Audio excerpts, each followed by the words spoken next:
And good morning everyone.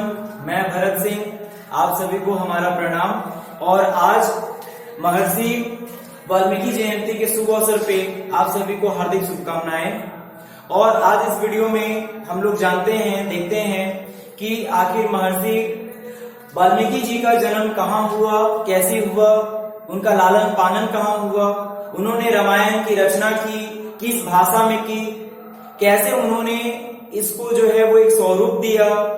उनका नाम वाल्मीकि जो है वो उनका बचपन का नाम, जैसे यहाँ आप लिखा हुआ देख सकते हैं, उनका बचपन का नाम रत्नाकर था। तो उनका नाम रत्नाकर से वाल्मीकि क्यों पड़ा, कैसे पड़ा, वो सारी चीजों को हम लोग इस वीडियो में जानेंगे और देखेंगे। इसके अलावा आपको जो है लास्ट में, वीडियो के अंत में, मैं जो एक बहुत इंपॉर्टेंट मैसेज भी दूंगा जिसमें ये पता चलेगा कि हम लोग जो हैं वो प्रभु राम का नाम राम राम 2 ही बार क्यों लेते हैं, 3 बार क्यों नहीं बोलते, 1 बार क्यों नहीं बोलते, आखिर उसका क्या मतलब होता है। हम लोग राम राम का नाम 2 बार ही क्यों जपते हैं और क्यों लोग ये कहते हैं कि हमें प्रभु राम का नाम जपना चाहिए। तो चलिए इस वीडियो को हम लोग शुरू करते हैं और देखते हैं वाल्मीकि जी के बारे में और जानते हैं उनके जीवन से कुछ महत्वपूर्ण चीजों को। तो महर्षि वाल्मीकि जयंती के अवसर पर उनका जो है वाल्मीकि जी का जन्म यानी कि रत्नाकर जी का जन्म जो है वो महर्षि कश्यप और आदिति की 9वीं संतान वरुण और चाशनी से हुआ। और उनका जन्म जो है वो आश्विन माह के पूर्णिमा के दिन यानी कि आज के दिन हुआ था। आज जो डेट है वो 9 अक्टूबर 2022 है, पर उनका जन्म 9 अक्टूबर को नहीं हुआ है क्योंकि वो बहुत पहले के हैं, त्रेता युग के हैं। वो जिस युग में प्रभु राम का जन्म हुआ था उस युग के हैं, तो उस टाइम पे डेट जो है वो नहीं रखे जाते थे। उनका जन्म जो है हम लोग पूर्णिमा के हिसाब से मनाते हैं। अगले साल हम लोग 9 अक्टूबर को ही जो है इनकी जयंती को सेलिब्रेट नहीं करेंगे। इनकी जयंती को सेलिब्रेट किया जाता है पूर्णिमा के दिन और वाल्मीकि जयंती इसे ही कहा जाता है। ठीक है, पूर्णिमा के दिन पर जो है हम लोग इसे सेलिब्रेट करते हैं। और अगले 15 दिन में जो अमावस्या आएगी उस अमावस्या के दिन जो है हम लोग आपको दीपावली जो है वो सेलिब्रेट करते हैं। दीपावली के दिन जो है हम लोग घर में अपने दीपक जलाकर प्रभु राम का घर लौटने का, 14 सालों के बाद वनवास काट के वो जो अयोध्या लौटे थे, अपने घर को लौटे थे, तो उसकी खुशी में लोग जो है वो घी का दीपक जलाते हैं। और अमावस्या के दिन जिस दिन पूरा अंधकार रहता है उस दिन भी लोग जो है वो एक दीपक जलाकर पूरे संसार को, पूरे जग को जो है वो उजाला कर देते हैं। यहां से हमें ये सीख मिलती है कि अगर अंधकार चाहे कितना भी हो, अंधकार चाहे कितना भी गहरा क्यों ना हो, एक दिन रोशनी जरूर आएगी। क्षण समय की दुख तो जरूर होगा पर खुशियां जरूर आएंगी। हमें मेहनत करते रहना चाहिए। अगर लोग ये सोच लेते अमावस्या के दिन तो पूरा अंधेरा है, अगर इस अंधेरे के दिन हमें उनका स्वागत कैसे करेंगे, तो नहीं हो पाता।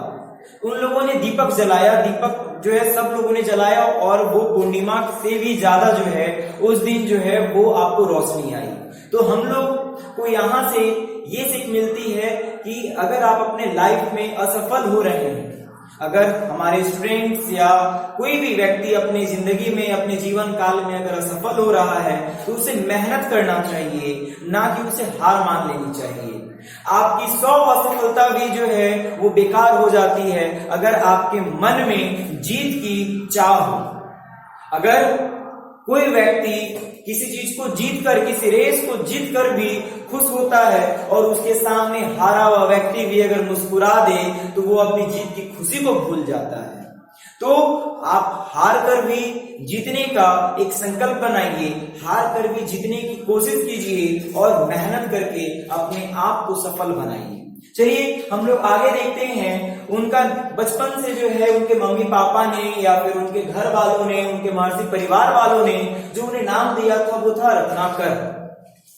वो आपको रत्नाकर जी ने सबसे पहले जो है रामायण संस्कृत भाषा में लिखी उसके बाद जो है और भी आज हमारे इंडिया में करीब 300 लैंग्वेजेस में जो है 300 से भी अधिक भाषाओं में हम लोग रामायण को पढ़ते हैं और अलग अलग जगहों पे रामायण को जो है वो अलग अलग लोगों ने रचना की है, तो उनकी कहानी भी अलग अलग है।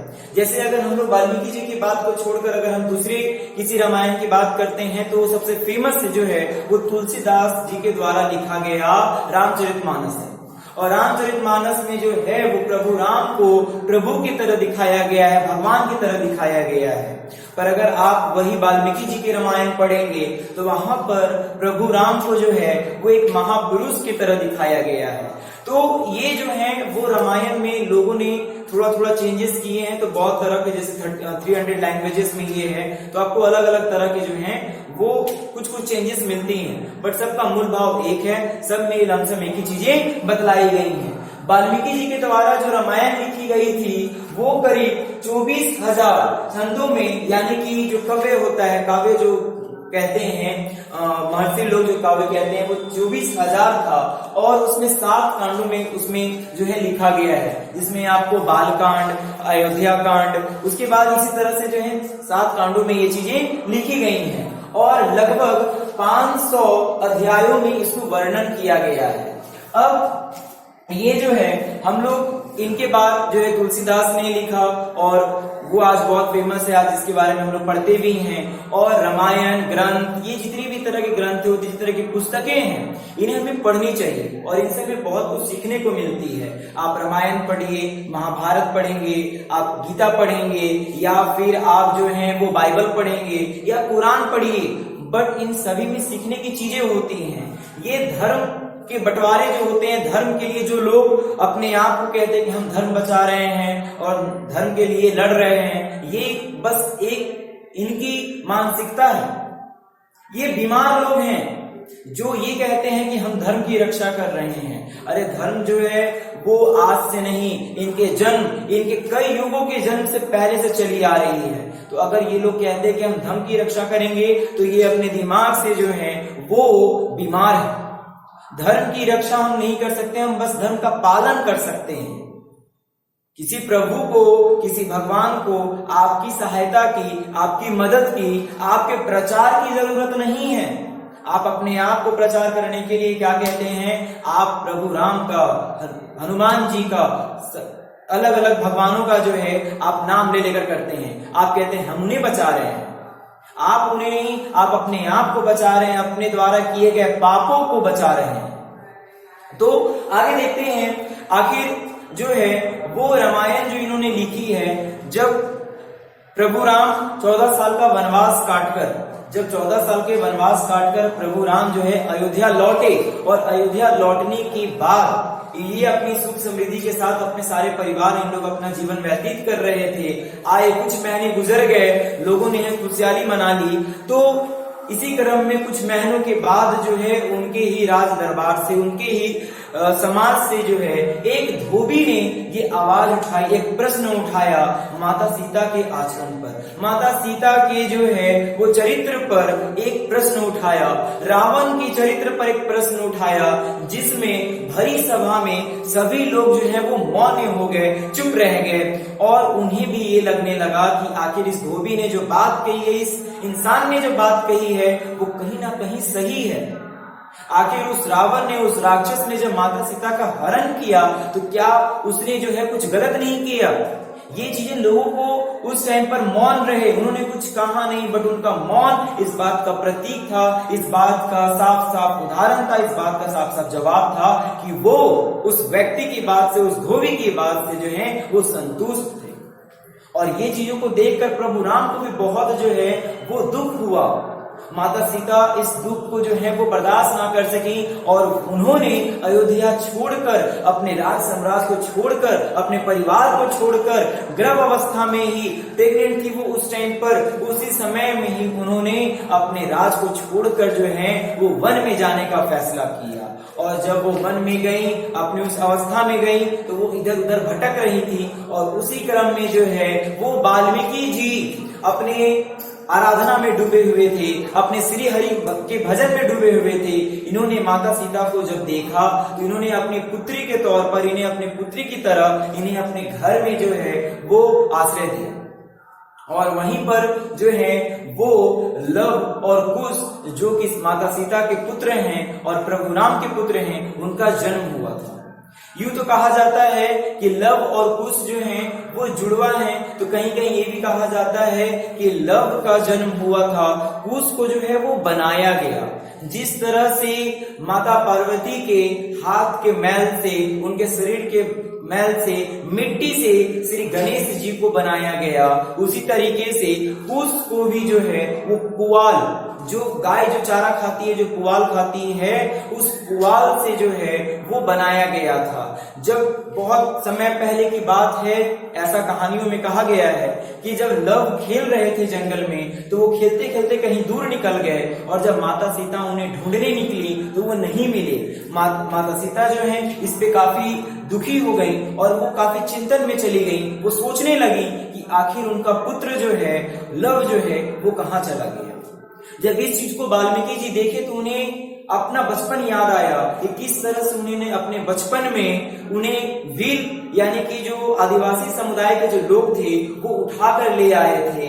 इसकी भी आगे स्टोरीज मैं आपको बतलाऊंगा, उनके बचपन से सारी स्टोरी जो है वो मैं आगे बतलाऊंगा।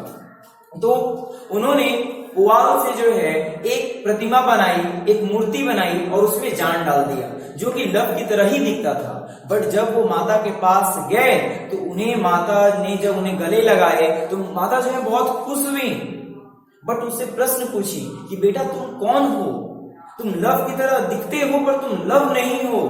तो कुश ने कहा कि माँ मैं लव ही हूं। बट वाल्मीकि जी उस टाइम पर आए और उन्होंने सारी चीजें बतलाई और कुछ क्षणों के बाद जो है वो लव भी घर को लौट आए और उन दोनों को देखकर माता जो है प्रसन्न हुई और बहुत खुश हुई और उन्होंने जो है वो दोनों को एक साथ गले लगाया और फिर दोनों भाई जो हैं मिलजुल कर एक साथ रहने लगे। और उसके बाद जो है हम उन दोनों का नाम अक्सर एक साथ लेते हैं, लव और कुश। आगे बात करते हैं तो यानी कि रत्नाकर जी यानी कि वाल्मीकि जी का जन्म से लेकर उनके जीवन काल के बारे में जानते हैं। आज उनकी जयंती पे उनके बारे में कुछ चीज जानते हैं, कुछ रोचक तथ्य जानते हैं जिनसे हम उनके जीवन काल को कुछ समझ सकें, कुछ सीख सकें। तो उनका जन्म जो है वो महर्षि कश्यप और अदिति के 9वें संतान जो थे वरुण और चाशनी से हुआ था। और इनके जन्म के समय इनके घर वालों ने, इनके परिवार वालों ने इनका नाम जो है वो रत्नाकर दिया। और जैसे ये थोड़े बड़े हुए तो ये एक जंगल में जो है, जिस जंगल में ये लोग रहते थे, पहले के लोग जो है वो त्रेता युग में लोग तपस्या करते थे, भगवान की आराधना करते थे। तो इन लोग भी जंगल में रहकर जो है वो अपना जो है वो इस तरह से ही अपना जो काम चला रहे थे, अपने घर को चला रहे थे। तो वो जंगल में निकलते हैं खेलने को और वो खेलते खेलते जो है वो थोड़ा दूर चले जाते हैं, गुम हो जाते हैं, भूल जाते हैं। और इस सब चीजों को वो बच्चे थे, उन्हें बुरा लगा, उन्हें अपने घर की याद आने लगी, वो रोने लगे। और उनके रोने की आवाज सुनकर वहां जो आपको आदिवासी समाज के, भील समाज के जो लोग शिकार करने आते थे जंगल में, उन लोगों ने जब उनकी आवाज सुनी तो वो उसके पास गए। कहीं कहीं कहा जाता है कि उन्होंने अपहरण किया था। जो आदिवासी लोग जो थे, जो वहां के जंगली लोग जो थे, उन्होंने अपहरण किया, उन्होंने किडनैप किया, बट ऐसा कुछ नहीं था। वो उस बच्चे के पास आए और